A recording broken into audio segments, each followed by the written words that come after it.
आज की कहानी में हम एक ऐसे व्यक्ति को देखेंगे जो अपने जीवन में बहुत सारी समस्याओं से जूझ रहा था।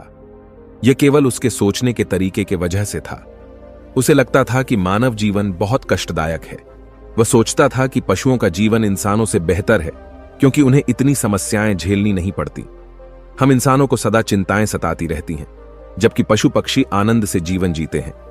तो आइए जानते हैं उसकी सोच बुद्ध ने कैसे बदली और कैसे वह जान गया कि मनुष्य का जीवन ही सबसे कीमती है। लेकिन इससे पहले कि आप कहानी में खो जाए, वीडियो को लाइक जरूर कर दे। तो चलिए बिना किसी देरी के शुरू करते हैं। दोस्तों, एक व्यक्ति एक मार्ग में बहुत तेजी से आगे बढ़ रहा था। तभी अचानक वह दूसरे व्यक्ति से टकरा गया। इस पर वह दूसरा व्यक्ति क्रोधित होकर कहता है, अरे जानवर हो, क्या तुम्हें दिखाई नहीं देता? एक सांड की तरह लगातार आगे बढ़ते जा रहे हो। इस पर पहला व्यक्ति कहता है, काश आप जो कह रहे हैं वही सत्य होता, लेकिन दुर्भाग्यवश मैं एक मनुष्य हूं। उस पहले व्यक्ति के मुख से यह सुनकर उस दूसरे व्यक्ति का क्रोध शांत हो गया। वह उस पहले व्यक्ति से कहता है, लगता है तुम बहुत दुखी हो, वरना सौभाग्य की बात को दुर्भाग्य न कहते, क्योंकि एक इंसान का जन्म पाना तो बड़े ही सौभाग्य की बात है। मनुष्य का जीवन बड़ी कठिनाइयों से मिलता है और तुम हो कि एक जानवर होना चाहते हो। तभी वह पहला व्यक्ति कहता है, मित्र, क्या आपने कभी किसी जानवर को आत्महत्या करते हुए देखा है? क्या आपने कभी किसी जानवर को किसी दूसरे जानवर को धोखा देते हुए देखा है? क्या आपने किसी जानवर को अपने अतीत या फिर अपने भविष्य के लिए परेशान होते हुए देखा है? ऐसे में मनुष्य का जीवन भला सौभाग्य की बात कैसे हो सकती है? इससे अच्छा तो पशुओं का जीवन ही है। हम मनुष्य तो पशुओं से भी गए गुजरे हैं। उस पहले व्यक्ति की यह सारी बातें सुनकर वह दूसरा व्यक्ति कहता है, लगता है तुम बहुत दुखी हो, तुम्हारे जीवन में बहुत बड़ी समस्या आ पड़ी है। यदि ऐसा है तो तुम्हें इसका समाधान महात्मा बुद्ध के पास मिल जाएगा, तो वहां जाओ। तभी पहला व्यक्ति कहता है कि कौन है? क्या कोई साधु है, महात्मा है, ऋषि मुनि है, पंडित हैं? अगर वह इनमें से हैं तो इनमें से कोई भी मेरी मदद नहीं कर सकता। मैं ऐसे कई लोगों से मिल चुका हूं और इनके पास मेरी समस्या का कोई समाधान नहीं है। इस पर वह दूसरा व्यक्ति कहता है, वह इनमें से तो नहीं है, लेकिन वह क्या है यह मैं भी नहीं जानता। बस मैं इतना ही जानता हूं कि जो भी उनके पास जाता है उनकी सभी समस्याओं का समाधान वह बड़ी सरलता से कर देते हैं। जो भी उनके पास आता है वह अपने सारे दुख दर्द वहीं पर छोड़कर चला आता है। उस दूसरे व्यक्ति की बात सुनकर पहले व्यक्ति को लगा कि उसे भी महात्मा बुद्ध से मिलना चाहिए। उसने उस दूसरे व्यक्ति से कहा, ठीक है भाई, अगर तुम कहते हो तो मैं एक बार उनसे भी मिल लेता हूं।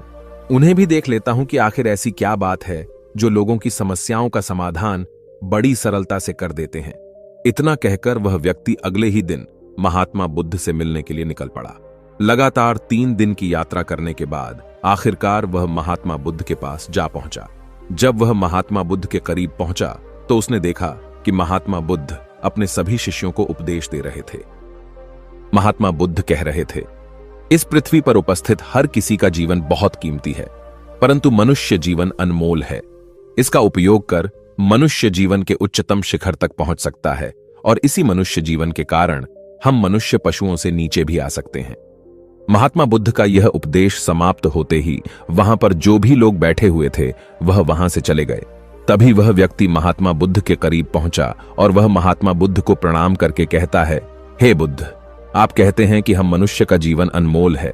आखिर हम मनुष्य के जीवन में ऐसी क्या बात है? हम मनुष्य के जीवन में कीमती जैसा क्या है? हम चिंता करते हैं, परेशान रहते हैं, हम अपने भविष्य के लिए हमेशा चिंतित रहते हैं। ऐसे ही हजारों प्रकार की समस्याएं हम मनुष्य के जीवन में चलती रहती हैं। लेकिन आप क्या जाने, आप तो एक साधु हैं। आपने तो ये सारी चीजें त्याग दी हैं और इसीलिए शायद आप ये सारी बातें बड़ी आसानी से कह सकते हैं। मुझे तो यही लगता है कि मनुष्य का जीवन बहुत ही कठिन है, हमें इसे समाप्त कर लेना चाहिए। आपने कभी किसी पशुओं को देखा है ना, तो वह चिंता करते हैं, ना ही उन्हें किसी तरह की तकलीफ होती है, ना ही वह कोई परेशानी में रहते हैं। वह तो अपना जीवन मौज मस्ती में जीते हैं, ना ही उन्हें अपने भूतकाल की चिंता होती है और ना ही भविष्य की।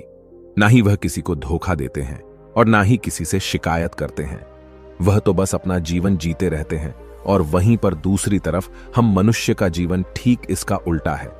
मुझे तो यही लगता है कि मनुष्य का जीवन पशु के जीवन से भी बदतर है। मनुष्य जीवन एक श्राप है जो हमें मिला है। ऐसे में आपको मनुष्य जीवन में ऐसी क्या विशेषताएं नजर आती हैं जो आप लोगों को झूठ बताते रहते हैं कि हम मनुष्य का जीवन बहुत कीमती है, बहुत मूल्यवान है। इस दौरान महात्मा बुद्ध उस व्यक्ति की सारी बातें ध्यानपूर्वक सुन रहे थे और वह उसकी मनोदशा को समझ रहे थे। आखिर में महात्मा बुद्ध मुस्कुराते हुए उस व्यक्ति से कहते हैं, भंते, तुम अपने जीवन के संघर्षों से भाग रहे हो। यदि तुम संघर्ष करो के ही नहीं तो जीवन सफल कैसे बनेगा? और जब हम संघर्षों से भागते हैं तो हमारा जीवन दूसरों के अधीन हो जाता है और फिर हमें दूसरों के अनुसार ही चलना पड़ता है। इसलिए हमें अपने जीवन के लिए संघर्ष तो करना ही पड़ता है। महात्मा बुद्ध के मुख से यह सुनकर वह व्यक्ति बहुत अचरज में पड़ गया। उसने तुरंत ही महात्मा बुद्ध को प्रणाम किया, उनके चरणों में जा गिरा और उनसे कहने लगा, हे बुद्ध, आपको कैसे पता चला कि मैं अपने जीवन में संघर्षों से भाग रहा हूं, उनसे बचना चाहता हूं? मेरे जीवन में जब भी कोई समस्या खड़ी होती है तो मैं उसका सामना नहीं कर पाता, बल्कि मैं उसे छोड़कर भाग जाना चाहता हूं। आगे महात्मा बुद्ध उस व्यक्ति से कहते हैं, तुम्हें लगता है कि पशुओं का जीवन हमसे लाख गुना अच्छा है, क्योंकि वह अपना जीवन खुद समाप्त नहीं कर सकते, क्योंकि वह किसी को धोखा नहीं देते और न ही आने वाले भविष्य की चिंता करते हैं। इसका मतलब यह तो नहीं कि पशुओं के जीवन में कोई संघर्ष नहीं है। पशुओं के जीवन में तो जन्म से लेकर मृत्यु तक संघर्ष ही होता है। जब वह छोटे होते हैं तो उनकी जान को खतरा होता है, वे अपनी जान बचाने के लिए संघर्ष करते हैं।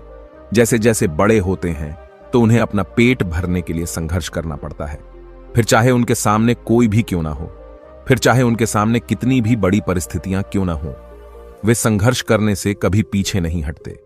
लेकिन हम मनुष्य छोटे छोटे संघर्षों से डर जाते हैं।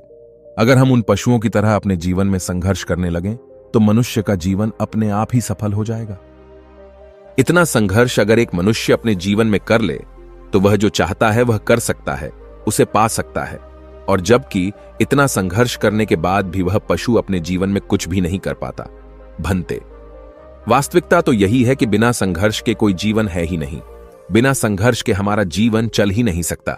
फिर चाहे कोई राजा हो या भिखारी, सबके जीवन में संघर्ष तो है ही। जो भी इन परिस्थितियों के खिलाफ संघर्ष नहीं करता, फिर चाहे वह मानव हो या पशु, उसका नष्ट होना तय है। इस पर वह व्यक्ति कहता है, हे बुद्ध, क्या आप मुझे कोई ऐसी चीज दे सकते हैं जिससे मेरे जीवन के सारे संघर्ष हमेशा हमेशा के लिए मुझसे दूर हो जाएं? मेरी सारी चिंताएं, सारी समस्याएं, सारी परेशानियां हमेशा हमेशा के लिए खत्म हो जाएं और मेरा जीवन हमेशा हमेशा के लिए सुखमय बन जाए।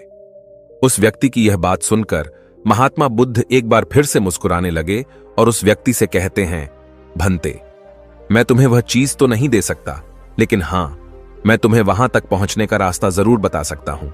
यदि तुम वहां तक पहुंचने का संघर्ष कर लो तो तुम वहां तक पहुंच ही जाओगे और तुम्हें वह चीज मिल जाएगी। लेकिन मेरी एक बात और याद रखना कि इसका अर्थ यह भी नहीं है कि इसके बाद से तुम्हारे जीवन में परेशानियां या फिर समस्याएं आनी बंद हो जाएंगी। तुम्हारे जीवन में परेशानियां और समस्याएं तो आती ही रहेंगी, लेकिन उनका प्रभाव तुम पर बहुत कम हो जाएगा।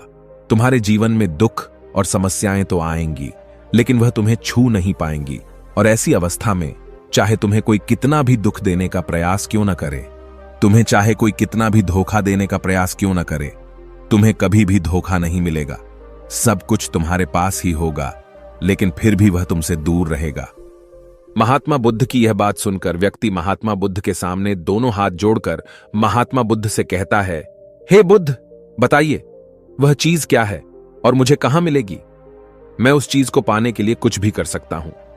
मैं अपना पूरा प्रयास लगा दूंगा, लेकिन उस चीज को हासिल करके ही दम लूंगा। इस पर महात्मा बुद्ध ने उस व्यक्ति से कहा, सोच लो भंते, एक बार यदि तुमने रास्ता शुरू कर दिया तो तुम्हें उस रास्ते पर चलते ही रहना होगा जब तक कि तुम अपनी मंजिल को पाने ही लेते, और यह रास्ता अत्यंत संघर्षों से भरा होगा। क्या तुम अपनी मंजिल तक पहुंच पाओगे?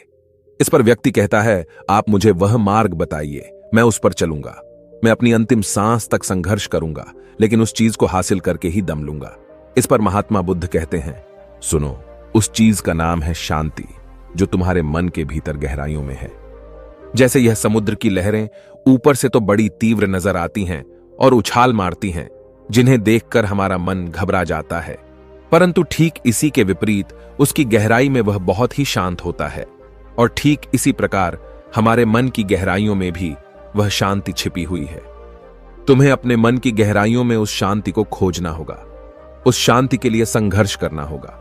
और अगर तुम रास्ते से नहीं भटके तो जैसा मैंने तुम्हें कहा है वह सब तुम्हें मिलेगा जो तुम चाहते हो। महात्मा बुद्ध के मुख से यह सुनकर वह व्यक्ति कहता है, हे तथागत, मैंने तो सोचा था कि आप मुझे कोई ऐसी वस्तु बताएंगे जिसे मैं किसी भी हालत में खोज लूंगा और उसके बाद मेरा जीवन सुखमय बन जाएगा। इस दुनिया में ऐसी कोई चीज जिसे खोजा नहीं गया उसे तो खोजा जा सकता है, लेकिन मैं अपने मन के भीतर कैसे जा सकता हूं? वहां भला कौन सा मार्ग जाता है? वहां भला ऐसी कौन सी सवारी जाती है जिस मार्ग पर मैं चलकर या फिर उस सवारी के द्वारा वहां तक पहुंच सकता हूं? इस पर महात्मा बुद्ध मुस्कुराने लगे और उस व्यक्ति से कहते हैं, भंते, वहां पर कोई सवारी नहीं जाती और न ही वहां पर मनुष्य पैदल जा सकता है। फिर भी वह एक मार्ग है और उस मार्ग पर चलना ही पड़ता है। इस पर वह व्यक्ति कहता है, हे बुद्ध, तो आप मुझे बताइए, मैं उस मार्ग पर चलकर कैसे अपने मन के भीतर की उस शांति को खोज सकता हूं? इस पर महात्मा बुद्ध ने कहा, इस दुनिया में सबसे शक्तिशाली क्या है? इसका जवाब देते हुए वह व्यक्ति कहता है, हे बुद्ध, इस दुनिया में सबसे शक्तिशाली चक्रवर्ती सम्राट हैं, जिसके पास असीम शक्ति है, जिसके पास सब कुछ है, उसके पास किसी चीज की कोई कमी नहीं। इसके जवाब में महात्मा बुद्ध कहते हैं, नहीं, इस दुनिया में सबसे शक्तिशाली चीज है इच्छा, और यही इच्छा इस दुनिया को चला रही है। जो कोई भी कुछ भी कर रहा है वह उसकी इच्छा का ही परिणाम है, उसका कर्म है, सब कुछ उसकी इच्छा के अनुसार ही चल रहा है। जहां तक बात है एक चक्रवर्ती सम्राट की, तो एक इच्छा एक चक्रवर्ती सम्राट को भी धूल में मिटा सकती है, और वहीं पर उसी के विपरीत एक इच्छा एक आम इंसान को भी एक चक्रवर्ती सम्राट बनाने में सक्षम है। इस दुनिया में जो कोई भी है, जहां कहीं भी है, जिस किसी भी परिस्थिति में है, वह उसकी इच्छा के अनुसार ही है, वह उसकी इच्छा का परिणाम ही है। अपनी इच्छा के बल पर मनुष्य इस जीवन में कुछ भी कर सकता है, लेकिन एक वास्तविकता यह भी है कि मनुष्य अपनी इच्छा पर नियंत्रण नहीं कर पाता, जिस कारण उसके जीवन में वह सब भी घटित होता रहता है जिसकी वह चाहत नहीं रखता। हमारे मन की बुरी इच्छाएं हमारी तरफ बुरी चीजों को खींचती हैं, इसलिए इच्छा बहुत सोच समझकर करनी चाहिए। हमें अपने जीवन में क्या चाहिए यह केवल हम अपनी इच्छा से ही निर्धारित कर सकते हैं। इस पर वह व्यक्ति कहता है, हे बुद्ध, तो क्या मैं अगर यह इच्छा करूं कि मुझे अपने मन की भीतर की शांति मिल जाए, तो क्या वह मुझे मिल जाएगी? तभी महात्मा बुद्ध कहते हैं, भंते, इस दुनिया में सबसे शक्तिशाली इच्छा अवश्य ही है, परंतु फिर भी मनुष्य न जाने अपने जीवन में तरह तरह की इच्छाएं पालता है, लेकिन वह सारी इच्छाएं उसकी पूर्ण नहीं हो पाती। जानते हो क्यों? क्योंकि उस इच्छा को पूरा करने के लिए एक और चीज की आवश्यकता पड़ती है, और वह एक चीज की कमी मनुष्य के जीवन में हमेशा बनी रहती है। क्या तुम उसके बारे में जानते हो? इस पर वह व्यक्ति कहता है, नहीं बुद्ध, मैं नहीं जानता। वह क्या चीज है? तभी महात्मा बुद्ध कहते हैं, भंते, संकल्प। संकल्प के बिना इच्छा व्यर्थ है। संकल्प के बिना तुम चाहे कितनी भी बड़ी इच्छा क्यों न कर लो, लेकिन वह कभी पूरी नहीं हो सकती। संकल्प जितना मजबूत होगा, तुम्हारी इच्छा भी पूरी होने की संभावना उतनी ही अधिक होगी, और संकल्प जितना कमजोर होगा, तुम्हारी इच्छा भी उतनी ही कमजोर होगी। इस पर वह व्यक्ति महात्मा बुद्ध से कहता है, हे बुद्ध, तो इसका अर्थ यह हुआ कि यदि मुझे शांति पाने की इच्छा है और मैं इसे पाने के लिए दृढ़ संकल्प करूं, तो क्या मुझे वह शांति मिल जाएगी? तभी महात्मा बुद्ध कहते हैं, भंते, संकल्प भले ही इच्छा को शक्ति प्रदान करता है, परंतु इच्छा और दृढ़ संकल्प होने के बाद भी व्यक्ति अपने मंजिल तक पहुंच नहीं पाता, क्योंकि वह राह में भटक जाता है और फिर थक हार कर वह अपने संकल्प को त्याग देता है और अपनी इच्छाओं को छोड़ देता है। क्या तुम जानते हो ऐसा क्यों होता है? इस पर वह व्यक्ति कहता है, हे बुद्ध, मुझे नहीं पता।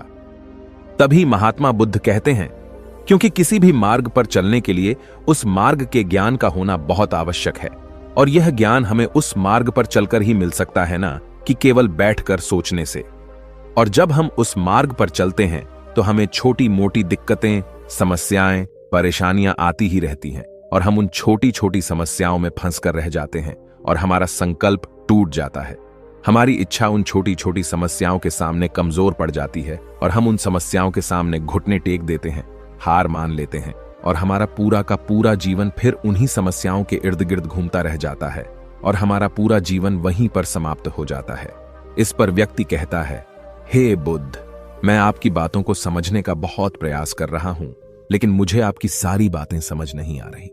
कृपया करके आप मुझे साफ और स्पष्ट तौर पर समझाने का प्रयास करें। तभी महात्मा बुद्ध ने उस व्यक्ति से कहा, भंते, मान लो कि तुम्हें किसी गांव में जाना है और वहां पर किसी व्यक्ति से मिलना है, और तुमने यह दृढ़ संकल्प किया है कि तुम उस व्यक्ति से मिलकर ही रहोगे। तुमने अपना सफर तो शुरू किया, लेकिन काफी वर्षों के प्रयास के बाद भी न तो वह गांव खोज पाए और न ही उस व्यक्ति से मिल पाए। तो ऐसे में क्या हुआ? इसके जवाब में वह व्यक्ति कहता है, हे बुद्ध, भला ऐसा कैसे हो सकता है?